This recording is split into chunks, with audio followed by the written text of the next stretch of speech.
Hello friends and my dear students, I hope you all are well. इस video में हम लोग बात करेंगे प्रोनाउन और उसके काइंड्स के। जैसा कि आप सभी लोग जानते हैं, a pronoun is a word which is used instead of a noun, यानी नाउन के स्थान पे, संज्ञा के स्थान पे यूज होने वाला शब्द जो है वो प्रोनाउन कहलाता है।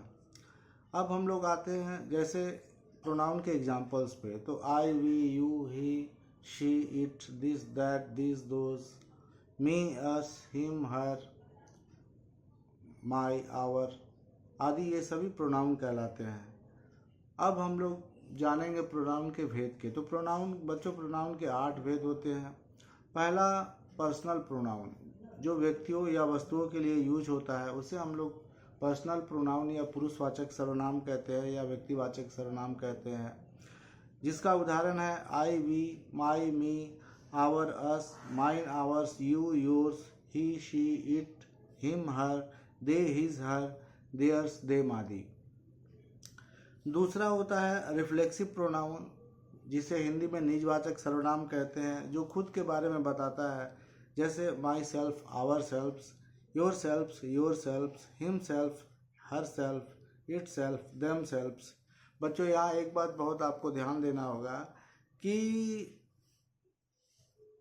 जो सिंगुलर प्रोनाउन होते हैं जैसे माई, हिम या हर, उसमें SELF लगाना चाहिए सिंगुलर प्रोनाउंस में। लेकिन जो प्लूरल प्रोनाउंस होते हैं उसमें SELVE, जैसे ourself, themselves, ourselves, या योर को अगर प्लूरल के अर्थ में यूज करेंगे तो योर सेल्फ्स।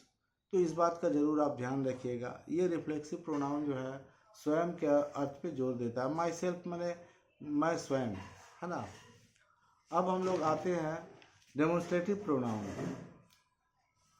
जिसे हम लोग हिंदी में निश्चयवाचक सर्वनाम भी कहते हैं, जैसे दिस, दैट, दिस, दोज आदि। नज़दीक की वस्तुओं के लिए हम लोग दिस का प्रयोग करते हैं और दूर की वस्तुओं के लिए हम लोग दैट का प्रयोग करते हैं, जैसे this fan, that fan, these pencils, those books. तो जो दूर है उनके लिए दैट और दोज का यूज होगा, जो नज़दीक है उनके लिए दिस और दीज का। चौथा होता है इंडिफिनिट प्रोनाउन या अनिश्चयवाचक सर्वनाम, जिससे निश्चित व्यक्ति या वस्तु का संकेत या बोध नहीं होता है, उसे हम लोग इंडिफिनिट प्रोनाउन कहते हैं।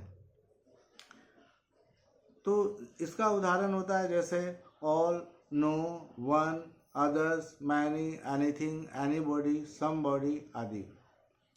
पांचवा होता है इंट्रोगेटिव प्रोनाउन, जिस प्रोनाउन का प्रयोग हम लोग प्रश्न पूछने के लिए करते हैं, या जब हम लोग हु, व्हाट, विच, हुम, हुज आदि शब्दों का प्रयोग जब प्रश्न पूछने के लिए करते हैं तो इन्हें हम लोग इंट्रोगेटिव प्रोनाउन कहते हैं।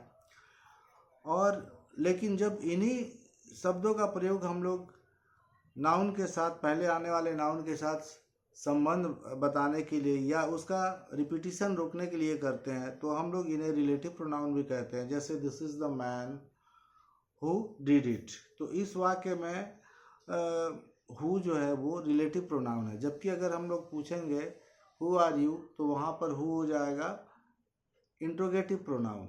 उसी तरह व्हाट आर यू में व्हाट जो हो जाएगा वो इंट्रोगेटिव प्रोनाउन हो जाएगा। लेकिन this is what I wanted to get, तो यहाँ पर व्हाट जो है वो रिलेटिव प्रोनाउन होगा।